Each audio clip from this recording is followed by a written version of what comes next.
ask me, what's the best paper to use to practice on with calligraphy? Well, of course, it depends what pen you're using. If you're using certain types of pen that have ink flow, you need to be mindful of how the surface is going to react with the pen that you're using. In this particular case, this brush pen, this felt pen, which is like a Japanese one, is designed ideally to flow across the surface of a smooth piece of paper. So, if you're planning to use something where you do a design, you do it on watercolour paper so it absorbs the watercolour, and then you want to draw on top of it, you want to write on top of it, you have to be mindful of the fact that the paper has a texture. Can you hear that? Okay, so the paper has a texture, which means that as your pen flows across it, it has small bumps, which will mean that your pen will not glide across it in the same way. Now, you can actually work with this, you don't have to work against it. So if you are mindful of that, the slower that you go on the more textured paper, the easier your writing will be smooth, okay? This kind of paper looks like this, without anything on it. You can see it's got bumps and lumps there. You can get watercolour paper, which is smooth. You see the difference between these two here? I don't know if you can see that there. Yes. They are both watercolour paper, both 300 GSM, and yet one is bumpy and one is smooth. Now that means that when you're writing on it, your writing will move much more smoothly. The traditionalists amongst us love this kind of paper. It's a calligraphy practice paper. The reason it's designed like this is to talk about the lean of the letters. However, I use these lines as something else entirely. I use them as guidelines, but we'll come back to that later. This particular paper is very smooth to write on normally. So, as you can see, the ink is really smooth on there. The pen's not making any noise. And it loves the fact it's just going along there. Okay, so calligraphy paper is quite good. People think that you have to have a certain kind of paper to practice with. I don't agree. I think you just need to find your own way and also make priorities. If cost is a priority, this stuff costs a lot more. So you're better off using plain paper. Now you might have a journal knocking about that you got given at Christmas or something like this, a school exercise book which has got very smooth paper. That is absolutely brilliant. And also what's brilliant is if you are using lines when you first start out, if it's not for finished artwork, it really doesn't matter, but using lines will get you used to writing or drawing in one continuous line, and by using a line underneath just to keep sticking to, it'll also help you be disciplined about the size of your letters. So for example,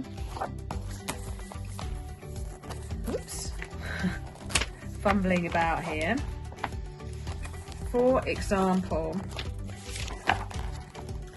if you start here and you be mindful of the fact that there's these sort of two heavier lines here as you go along, by sticking in those lines, it will get you disciplined in all your loops and curves being of a similar size, you see? Now what's really beautiful about this paper is it is super smooth. So the ink loves it because there's no resistance and it almost flows too easily. Okay, if we substitute that back for the textured paper here, okay, you'll instantly notice, I don't know if you can hear that, it's very small sound. I'm having to go a lot slower to make sure that it flows okay, because if I went too fast the lumps would hold, it'd be like speed bumps, okay? And the last kind of paper which I really love, which I have in my journals when I'm using them, is dotted bullet journal paper. So this dotted paper here is a really cool way of practice.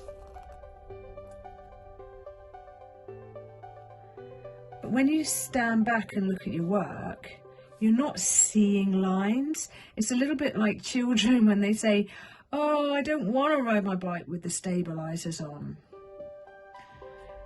They just want to get, but they try and ride without the stabilisers on and they fall over.